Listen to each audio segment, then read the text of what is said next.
Singapur es como ir al futuro, es como ver dónde va a estar la humanidad dentro de 20 años. Para que te hagas una idea, es como Wakanda en el mundo real. Tienen hasta un aeropuerto con nubes artificiales y un bosque tropical. Muy buenas a todos, soy Alex Recouso y en este vídeo te voy a explicar cómo Singapur logró pasar de ser un pueblo de pescadores pobres a convertirse en una de las potencias tecnológicas más importantes del mundo en menos de 40 años. Por cierto, revienta el botón de like porque como ya es tradición en el canal, si llego a 1500 likes, grabo desde Singapur. Vamos para Singapur. No, God! No, God, please, no! No! No! ¡No! La República de Singapur es un país, es una ciudad-estado, es una ciudad que es a la vez un país, como sucede con otras, como por ejemplo Andorra, Liechtenstein, Mauricio o Mónaco, y que además es muy pequeño, tiene aproximadamente unos 700 kilómetros cuadrados de extensión, que si lo comparamos con la ciudad de Madrid viene siendo algo parecido. Eso sí, la densidad de población en Singapur es altísima, ya que tiene 5,7 millones de habitantes, lo cual es algo menos que toda la comunidad autónoma de Madrid. Pero aún así, como te estarás haciendo una idea, para un país son unas cifras pequeñísimas. Pero a pesar de esto, Singapur tiene un Producto Interior Bruto per cápita altísimo, uno de los mayores del mundo, el octavo GDP per cápita más grande del mundo. Otra vez, para que te hagas una idea de lo que esto supone, el Producto Interior Bruto per cápita de Singapur son 64.000 dólares, mientras que el de toda España son 31.000 dólares y está en el puesto 33. El de toda España, menos de la mitad. Eso es el mercado, amigo. Y te estarás preguntando... ¿Qué pasa? ¿Que todos los singapureños son ricos? Pues no todos, pero 1 de cada 5 habitantes de Singapur son millonarios. Y además el nivel de vida es altísimo, ya que el salario medio en Singapur supera los 4.400 dólares mensuales, mientras que el coste de la vida también es elevado, llegando a rozar los 2.000 dólares mensuales. Pero también es cierto que en Singapur puedes encontrar una comida por menos de 3 dólares. Y por si estos datos tan increíbles no fueran suficientes para hacer que desde Occidente nos replanteáramos nuestra estrategia económica, lo cierto es que Singapur también es uno de los ecosistemas de startups más importantes del mundo. Esta pequeña isla al sur de Malasia cuenta con más de 3.500 startups, de las cuales 6 son unicornios, es decir, superan los 1.000 millones de dólares de valoración. 3 comas. Además, cuentan con más de 200 incubadoras y aceleradoras de empresas y más de 3.500 millones de dólares anuales de inversión en capital riesgo, mientras que de nuevo, en un país en España rozamos los 1.000 millones. Y en este punto del vídeo seguramente te estés preguntando cómo ha sucedido este milagro asiático, cómo Singapur ha pasado de ser una pequeña villa de pescadores pobres a convertirse en una de las potencias económicas y tecnológicas más importantes del mundo. En 1965, Singapur fue la primera región del mundo en ser expulsada de un país, al ser expulsados de la Federación Malaya y ser obligados a convertirse en un país independiente. Como te digo, por aquel entonces, Singapur era un pequeño pueblo de pescadores por debajo del umbral de la pobreza, era una zona muy poco avanzada y sin recursos naturales, por lo que ni siquiera la Federación Malaya los quería dentro de su país. Pero desde los años 60, desde el momento en que Singapur fue expulsado de la Federación Malaya, el país ha crecido a un ritmo del 7,5% anual, convirtiéndose en el proceso de desarrollo más rápido de la historia. Y como te decía antes, no solo es uno de los países en los que sus habitantes tienen un mejor nivel de vida y un mayor nivel de desarrollo, sino que además la economía es muy compleja y muy diversa. De hecho, Singapur no solo tiene uno de los ecosistemas de startups, como te he dicho, más importantes del mundo, sino que el propio país se gestiona como si fuera una startup, como si fuera una compañía tecnológica. Entre las principales exportaciones del país encontramos no solo software, circuitos integrados, ordenadores, medicamentos, compuestos químicos, sino también petróleo refinado. Y te preguntarás, ¿Cómo va a exportar Singapur petróleo refinado Si me acabas de decir que no tiene recursos naturales. Pues como te iba diciendo, Singapur funciona como una startup y se centra en sus ventajas competitivas. Y en los años 60, cuando fueron expulsados de la Federación Malaya,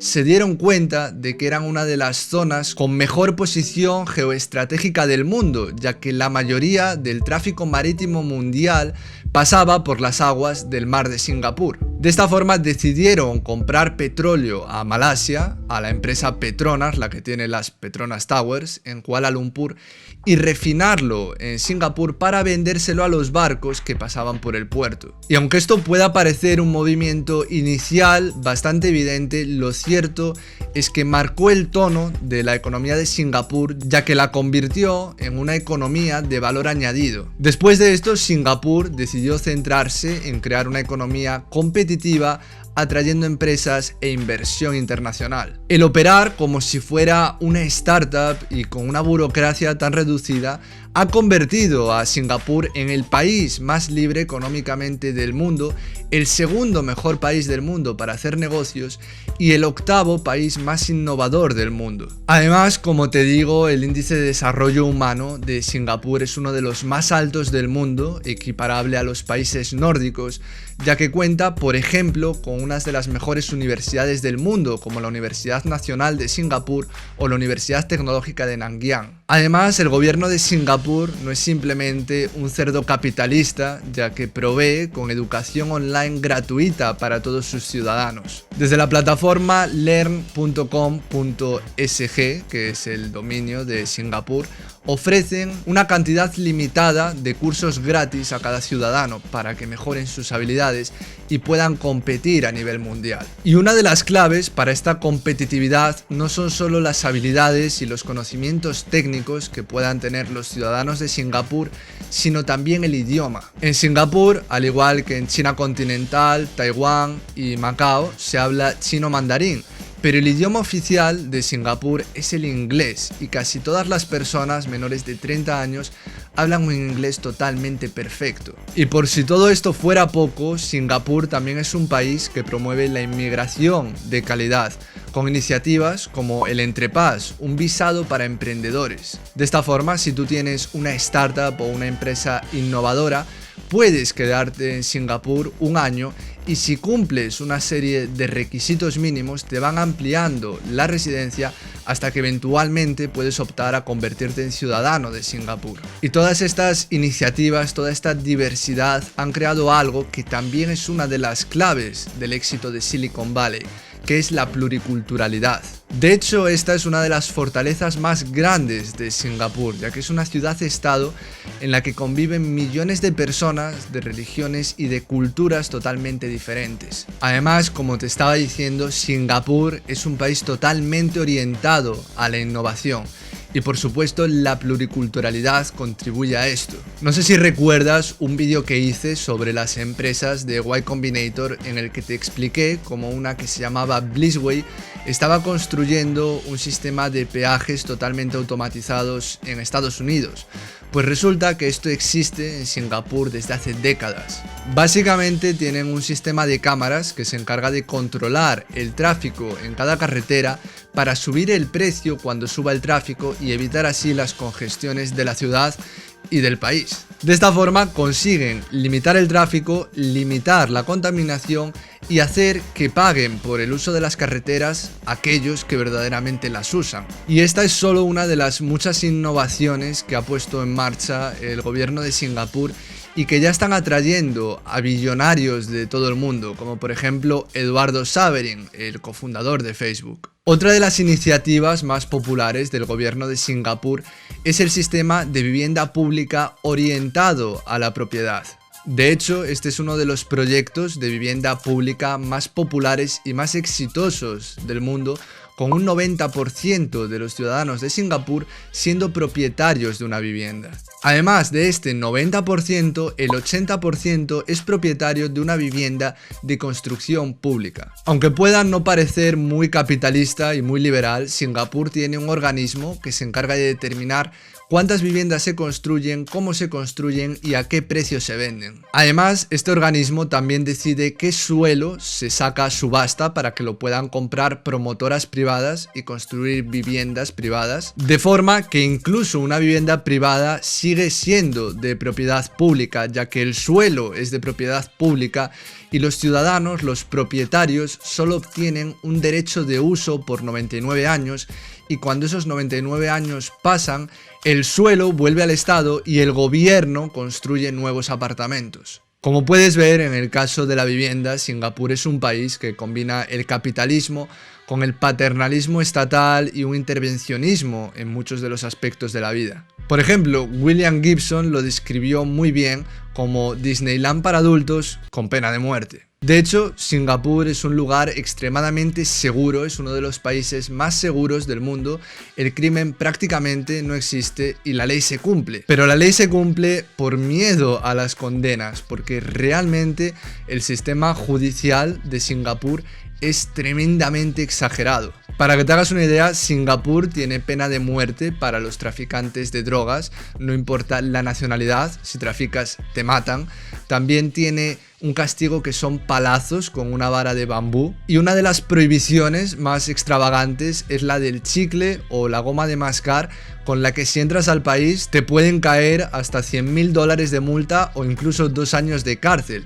Eso sí, es súper limpio y súper bonito porque nadie mastica chicle y nadie lo tira a la calle. De hecho, Singapur es uno de los países en el que se puede ver un contraste más fuerte entre la libertad económica y la libertad personal. Singapur tiene muchísima seguridad jurídica, un entorno súper agradable para las empresas con impuestos bajísimos, pero es una dictadura de facto. En Singapur no existe la libertad de expresión ni la libertad de prensa porque hay censura, no se puede criticar al gobierno y no se puede criticar otras religiones, algo que sin duda ha contribuido a la mejora de la convivencia y la pluriculturalidad de la que te hablaba. Aunque tampoco es una dictadura como te puedes imaginar, realmente es un régimen híbrido con una meritocracia súper fuerte, ya que si un político no tiene las habilidades o no tiene los conocimientos necesarios para gestionar el país, simplemente no lo va a hacer. Y esto me lleva al siguiente punto, es un país en el que no existe la corrupción. Como te decía, en Singapur la ley es para todos